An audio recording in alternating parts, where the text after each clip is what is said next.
მოგესალმებით.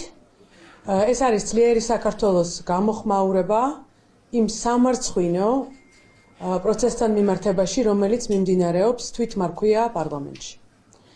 მოგეხსენებათ, რომ ამ თვითგამოცხადებულ პარლამენტში დაბარებულნი არიან გასაუბრებაზე, გამოკითხვაზე ბატონი მამუკა ხაზარაძე და ბატონი ბადრი ჯაფარიძე. თუმცა აქ მნიშვნელოვანია აღინიშნოს შემდეგი. ჩვენი ძლიერი საქართველოს ამოცანა და მიზანი, მისი შექმნის მიზანი ამ კოალიციური გაერთიანებისა არის სწორედ ის, რომ საქართველოში ყველა მოქალაქემ ყოველთვის შეძლოს სიმართლის და სამართლიანობის პოვნა. თუმცა ამ ეგრეთ წოდებულ კომისიას სამართლიანობასთან არავითარი კავშირი არ აქვს. მართალია და ჩვენ ვიყავით მათ შორის ის ადამიანები, რომლებიც იღწოდენ, რომ ნებისმიერი სისტემის და ნებისმიერი ხელისუფლების დროს ყველა დაზარალებულმა იპოვოს სამართალი და აღადგინოს საკუთარი ღირსება და უფლებები. ასე უნდა მოხდეს იმ ხალხთან მიმართებაშიც, რომელსაც უფლებები დაერღვა წინა ხელისუფლების დროს. თუმცა რაც არის ჩვენს წინაშე, ეს არც სამართლიანობაა და არც ვინმეს პიროვნული ღირსების ან ქონებრივი უფლებების აღდგენა. ჩვენს წინაშეა პოლიტიკური ანგარიშწორება იმ პოლიტიკური გაერთიანების მიმართ, რომელიც დღეს წარმოადგენს ივანიშვილის მთავარ ოპონენტ ძალას. ყველას შეგახსენებთ, რომ სწორედ ძლიერმა საქართველომ გაარღვია დამკვიდრებული და ჩამყაყებული ორპოლუსიანობა ამ ქვეყანაში და საქართველოს ამომრჩევლებს მისცა რეალური არჩევანი წარსულსა და მომავალს, ანგარიშწორებასა და საქმეს შორის, დანგრევას, ჭაობსა და შენებას შორის. სწორედ ამიტომ არის ეს აქტი მიმართული ძლიერი საქართველოს ლიდერების მიმართ. გარდა ამისა, იმ ხელისუფლების მხრიდან, რომელსაც ქვეყანა შეყვანილი ყავს წვავე პოლიტიკურ და ეკონომიკურ კრიზისში, რომელსაც საკუთარი მოქალაქეებისთვის არაფერი არ აქვს სათქმელი, გარდა იმისა, რომ ის გვირავი, სადაც ეს ქვეყანა მოხვდა, არის ჩაბნელებული და ჩვენ არც პოლიტიკური, არც ეკონომიკური პერსპექტივა არ აქვს. დაიდგა ეს უნიჭო სანახაობა და სპექტაკლი, რომლის ამოცანა არის, რომ თქვენ პატივცემულო მოქალაქეებო დაგავიწყოთ, რაც შიხში ამოგვაყოფინა და ჭაობში ამოგვაყოფინა თავი ქართულმა ოცნებამ.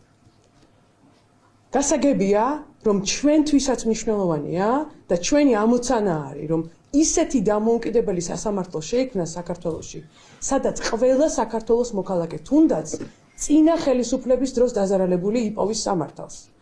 ეს ეხება ბატონ ლეონიძესაც. თუმცა ძალიან ბევრი კითხვა არის ჩვენს წინაშე და ეს კითხვები კარგად გვაჩვენებს, პასუხები, რომელსაც ამ კითხვებზე ჩვენ ვერ მივიღებთ, კარგად გვაჩვენებს, რომ ჩვენს წინაშეა ყველა მსხვერპლის ცოცხალ ფარად გამოყენება ქართული ოცნების მიერ. და ამას არავითარი კავშირი სამართლიანობასთან არ აქვს. რატომ არ დაიძრა ეს საქმე? რატომ რომელიმე კითხვას პასუხი არ გაეცა მანამდე 2012-2013 წლებში? რატომ არ იქნა ბატონ ლეონიძის ჩივილები გამოძიებული სწორედ 2012-13 წლებში, 13 წლის განმავლობაში? რატომ მას არაფერი არ გააკეთა ქართულმა ოცნებამ, რომ მას დაბრუნებოდა ქონება? პირიქით, გააკოტრეს კიდევაც ზევიდან. და რაც მთავარია, რატომ არიან დღეს მაღალ თანამდებობაზე წამოსკუპებულნი ყველა ის პირი, რომელსაც პირდაპირ მიუძღვის პასუხი მის პატიმრობასა და მის ქონებრივ პრობლემებში. აქ იგულისხმება შინაგან საქმეთა სამინისტროს თანამშრომლიც, მაგრამ მთავარი მოსამართლე ლაშა ქოჩიაშვილი, რომელსაც თვითონ ადებს ხელს, რომელიც დღეს არც მეტი, არც ნაკლები დაწინაურებულია, ის არის უზენაესი სასამართლოს უვადოდ გამწესებული მოსამართლე.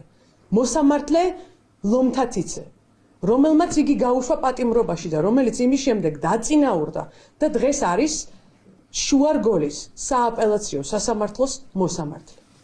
ეს საქმე, ისევე როგორც ყველა საქმე, რომელიც წარსდგება აი ამ შემადგენლობის წინაშე, თეთრი ძაფებით არის შედგენილი, შეკერილი და მისი ამოცანა არის ანგარიშწორება, პოლიტიკური შურისძიება და ჩვენი როგორც პოლიტიკური გაერთიანების საქმიანობის შეფერხება.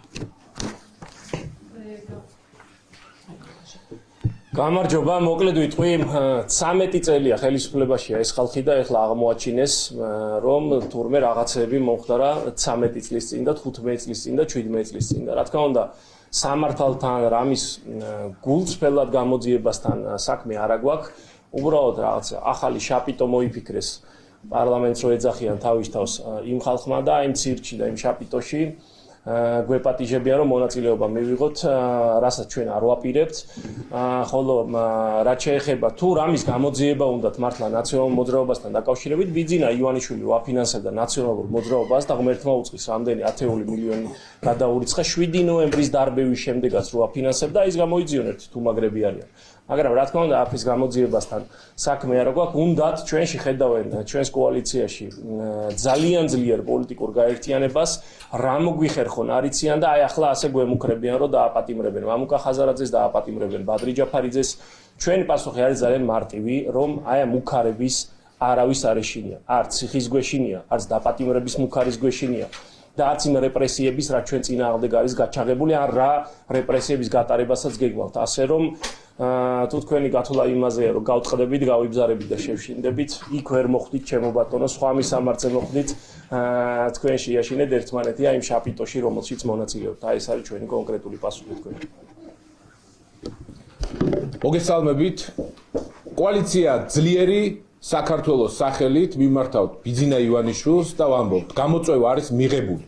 ეს გამოწვევა მიიღო კოალიციამ სრულად და კოალიციის ლიდერებმა მამუკა ხაზარაძემ და ბადრი ჯაფარიძემ, როცა თქვენს გაბედულად, რომ არ მიანიჭებენ ლეგიტიმაციას საქართველოს არალეგიტიმურ პარლამენტს გაყალბებული არჩევნების შედეგად, მიტაცებული კონსტიტუციის, მიტაცებული ძალაუფლების შედეგად შექმნილ ერთპარტიულ ბანდას, რომელიც არ წარმოადგენს საგამოძიებო კომისიას. ფაქტობრივი მოცემულობაა, რომ ივანიშვილს დღეს ეშინია მთავარი ოპონენტის ძლიერი კოალიციის, რომელსაც ქვია ძლიერი საქართველო და შედგება იმ ადამიანების სახით, რომელსაც თქვენ ხედავთ.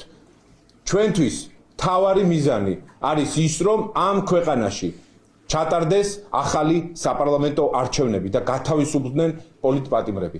რამდენი პოლიტპატიმარიც არ უნდა დაემატოს ამ სიას, ჩვენ ამ ორ მთავარ მოთხოვნას არ გადავუხვევთ და დავრჩებით ერთგული საქართველოს მოქალაქეების მთავარი მორალური ღერძისადმი, რაც არის სამართლიანობა, რაც არის დემოკრატია და საქართველოს კონსტიტუციის დაცვა, რაც საკუთარ თავში გულისხმობს ევროინტეგრაციის და ევროპულ მომავალს. ჩვენთვის ახლა არის დიდი გამოწვევა, რომ შევძლოთ სწორი პასუხების გაცემა ივანიშვილის რუსული რეჟიმისთვის. ჩვენ გადავედით იმ რეჟიმზე, სადაც თითოეული ჩვენი რაიონული ორგანიზაცია არის მზად, რომ ჩაერთოს წინააღმდეგობაში უფრო აქტიურად. ჩვენ გავგზავნეთ პირველი გზავნილები ჩვენ საგარეო პარტნიორებთან და ეს უმსგავსობა, ეს დანაშაული, ეს ერთპარტიული განუკითხაობა, რომელიც ივანიშვილმა და მისმა რეჟიმმა პუტინის სტილში, სხვა შორის მოაწყო ამ ქვეყანაში, არ დარჩება უპასუხოდ.